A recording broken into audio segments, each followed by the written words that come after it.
Hello friends, welcome to our chemistry learning class. আজকে আমরা asymmetric synthesis দেখব এবং সেখানে ক্র্যামস মডেল অ্যাপ্লাই করব। ফার্স্ট আসছি যে অ্যাসিমেট্রিক সিনথেসিস আমরা কাদেরকে বলবো? The synthesis which involves preferential formation, conversion or destruction of a particular stereoisomer over the another without the necessity of resolution is known as asymmetric synthesis. অর্থাৎ synthesis যেখানে resolution ছাড়াও দুটো এনানসিওমারের মধ্যে কোনো একটাকে প্রেফারেন্সিয়ালি সিনথেসিস করব, ফরমেশন করব কিংবা ডিস্ট্রাকশন করব, তাহলে এইরকম সিনথেসিসকে বলছি আমরা অ্যাসিমেট্রিক সিনথেসিস। অর্থাৎ এখানে রিজলিউশন করা যাবে না। ধরা যাক একটা এক্সাম্পল নিই। এই হচ্ছে আমার একটা অ্যালডিহাইড, এর দুটো ফেস আছে, সাই ফেস এবং রি ফেস। এখন নিউক্লিওফিলিক অ্যাটাক সাই ফেস থেকে হতে পারে, আবার রি ফেস থেকে হতে পারে। নর্মালি কি হয় না, দুদিক থেকেই সমানভাবে রিয়াকশান করে 50:50তে এল কম্পাউন্ড এবং ডি কম্পাউন্ড দুটোই তৈরি হয়, অর্থাৎ আমরা রেসিমিক মিক্সচার পাই। এখন অ্যাসিমেট্রিক সিনথেসিসে এই দুটো ফেস থেকে অ্যাটাকের মধ্যে যদি কোনো একটাকে মেজর অ্যাটাক করাতে পারি, তাহলেই আমরা একটা এনানসিওমার মেজর প্রোডাক্ট পাবো। তাহলে এইরকম সিনথেসিসকে বলবো আমরা asymmetric synthesis. For asymmetric synthesis, one product must form as the major product and another as the minor product. এখন অ্যাসিমেট্রিক সিনথেসিস দুভাবে হতে পারে। একটা হচ্ছে অ্যাবসলিউট অ্যাসিমেট্রিক সিনথেসিস, যেখানে দুটো এনানসিওমারের মধ্যে একটা এনানসিওমারই 100% তৈরি হবে। কিন্তু এটা থিওরিটিক্যালি বলা গেলেও প্র্যাকটিক্যালি কখনোই একটা এনানসিওমার 100% তৈরি হয় না, সবসময় মেজর এবং মাইনর হিসাবে তৈরি হয়।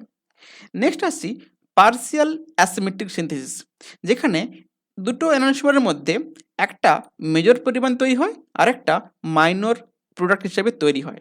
অ্যাকচুয়ালি সবসময় পার্সিয়াল অ্যাসিমেট্রিক সিনথেসিস সম্ভব হয়। এখন এই অ্যাসিমেট্রিক সিনথেসিস হতে গেলে কোথাও না কোথাও একটা কাইরাল ইন্ডাকশন দরকার হবে। আমরা যে কোনো রিয়াকশানে কি নেই, সাবস্ট্রেট নেই, রিয়েজেন্ট নেই এবং কিছু সাপোর্টিং প্যারামিটার যেমন সলভ্যান্ট কিংবা ক্যাটালিস্ট কিংবা নানা রকম এনভায়রনমেন্ট লাগে। এখন এদের কোথাও না কোথাও একটা কাইরাল ইন্ডাকশন লাগবে। যেমন কোথাও থাকতে পারে না কাইরাল সাবস্ট্রেট হতে পারে, অ্যাকাইরাল রিয়েজেন্ট হতে পারে, কখনো অ্যাকাইরাল সাবস্ট্রেট প্লাস কাইরাল রিয়েজেন্ট এত হতে পারে, আবার কখনো অ্যাকাইরাল সাবস্ট্রেট, অ্যাকাইরাল রিয়েজেন্ট এবং কাইরাল এনভায়রনমেন্ট, অর্থাৎ কোথাও না কোথাও একটা কাইরাল ইন্ডাকশন থাকতেই হবে। এবার আসছি যে নর্মাল যে নিউক্লিওফিলিক অ্যাডিশন হয় কার্বনিলে, সেখানে কোনটা মেজর প্রোডাক্ট হবে, কোনটা মাইনর প্রোডাক্ট হবে, সেটা আমরা থিওরিটিক্যালি বলতে পারবো ক্র্যামস মডেলকে ব্যবহার করে। তাহলে ক্র্যামস মডেল কি জন্য ডেভেলপ হয়েছিল না, to predict the major and minor isomer in asymmetric synthesis. এখন এখানে ধরো এখানে আছে কার্বনিল আছে, তার পাশে একটা কাইরাল সেন্টার আছে। এই কাইরাল সেন্টারে তিনটে লিগ্যান্ড, এস হচ্ছে স্মল লিগ্যান্ড, মিডিয়াম লিগ্যান্ড এবং লার্জ লিগ্যান্ড। এখন নিউক্লিওফাইল কোথা থেকে অ্যাটাক করবে, সেটাই হচ্ছে আমার বেসিক্যালি ক্র্যামস মডেল। ধরা যাক মলিকুলটা এমনভাবে অ্যারেঞ্জ করলো যে লার্জ গ্রুপ এবং আর গ্রুপ এরা একে অপরের সাপেক্ষে ইক্লিপ্ট হয়ে গেল, অর্থাৎ তারা একই প্লেনে চলে এলো, এবং কার্বনিলটা স্মল এবং মিডিয়াম গ্রুপের মাঝখানে ফ্ল্যাঙ্কড অবস্থা থেকে গেল। এই অবস্থাতে নিউক্লিওফাইল দুদিক থেকে অ্যাটাক করতে পারে। পাথ এ তে বাম দিক থেকে অ্যাটাক করবে, মানে অর্থাৎ স্মল গ্রুপের সাইড থেকে অ্যাটাক করবে, আর পাথ বি তে মিডিয়াম গ্রুপের সাইড থেকে অ্যাটাক করবে। এখন যেহেতু মিডিয়াম গ্রুপের সাপেক্ষে স্মল গ্রুপের সাইজটা ছোট, তাহলে এর স্টেরিক রিপালশনও কম, যার ফলে পাথ এটাই হচ্ছে আমার কি ফেভারেবল পাথ, পাথ বিটা হচ্ছে আমার নট ফেভারেবল পাথ। তাহলে যেটা ফেভারেবল পাথ নিশ্চয়ই সেটাই মেজর প্রোডাক্ট দিবে। তাহলে পাথ এতে যদি অ্যাটাক করে, অর্থাৎ স্মল গ্রুপের সাইড থেকে যদি অ্যাটাক করে, তখন যে প্রোডাক্ট পাবো সেটাই হচ্ছে আমার মেজর প্রোডাক্ট, এটাই হচ্ছে আমার ফেভারেবল পাথওয়ে হয়েছে। যেটা নট ফেভারেবল পাথওয়েতে যাচ্ছে অর্থাৎ পার্ট বিতে, সেটাতে পাচ্ছি আমরা মাইনর প্রোডাক্ট। তাহলে এভাবে ক্র্যামস মডেল অ্যাপ্লাই করে আমরা মেজর এবং মাইনর প্রোডাক্টকে থিওরিটিক্যালি অ্যাসাইন করতে পারবো। এবার একটা দেখা যাক, একটা পার্টিকুলার এক্সাম্পল নিচ্ছি। ধরো এই মলিকুলটা এভাবে লার্জ এবং আর গ্রুপ দুটো ইক্লিপ্ট আছে, আর স্মল এবং মিডিয়ামের মাঝখানে অক্সিজেন আছে, কিটো আছে। সেই কিটোতে স্মল গ্রুপের সাইড থেকে নিউক্লিওফিলিক অ্যাটাক হয়েছে। এটাকে যদি আমরা ফিশারে ড্র করি তখন দেখব যে লার্জ গ্রুপ এবং আর গ্রুপ তারা ভার্টিক্যাল লাইন বরাবর থাকবে।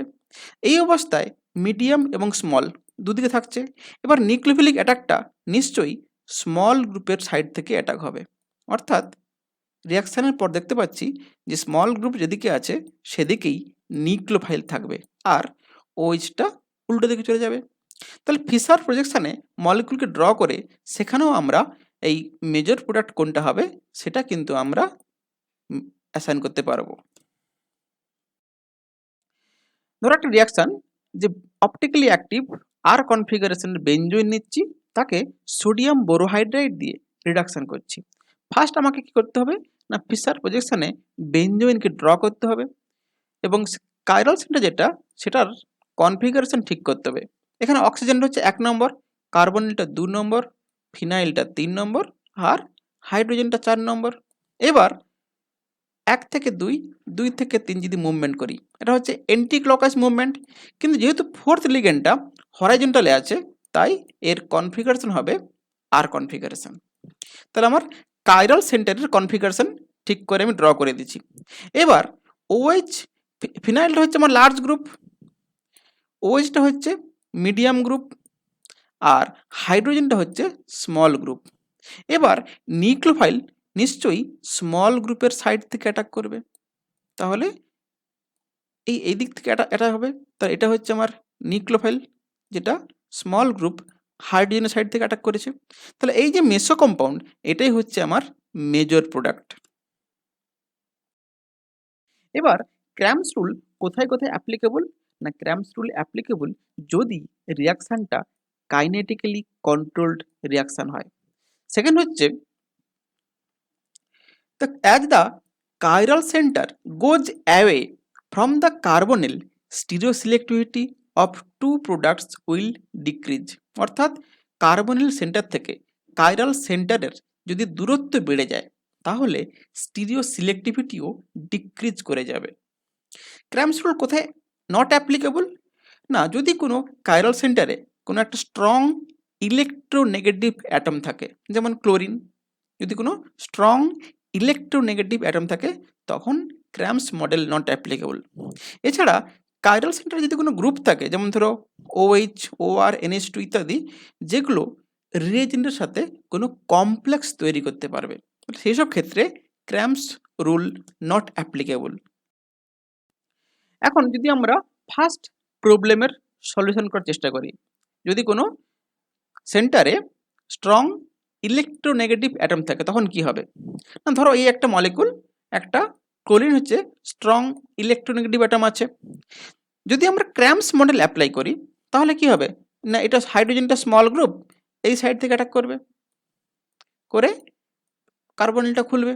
তাহলে যে প্রোডাক্ট হওয়া উচিত সেটা হচ্ছে আমার, এটাই হচ্ছে আমার OH এবং Cl দুটো একই দিকে থাকবে, এটাই হচ্ছে expected major product according to Cram's model. এটা কীরকম প্রোডাক্ট না, দুটো যেহেতু একই দিকে আছে এটা হচ্ছে ইরাইথ্রো প্রোডাক্ট, কিন্তু actually threo product form as the major product. কেন এটা কেন হয়, থ্রিওটা কেন হচ্ছে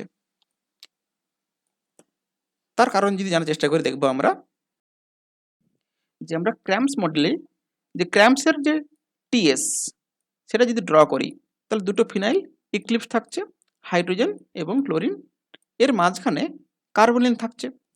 এখন এই অক্সিজেন এবং ক্লোরিন দুটোই ইলেকট্রোনেগেটিভ অ্যাটম, তাহলে এদের প্রত্যেকটার একটা ডাইপোল মোমেন্ট থাকবে।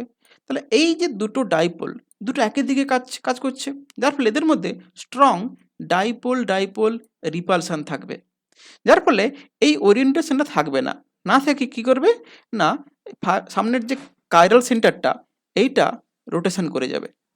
রোটেশন করলে কি হবে না এই যে অক্সিজেন এর সাপেক্ষে ক্লোরিনটা এন্টি পেরিপ্লেনার অবস্থায় চলে আসবে। এখন এই নতুন টিএসএ, এটা নতুন টিএস হলো, এটা এই টিএসএ নিউক্লিওফিল অ্যাটাক করবে কোথা থেকে না এই হাইড্রোজেন ছিল এখান থেকে অ্যাটাক করবে এই সাইড থেকে।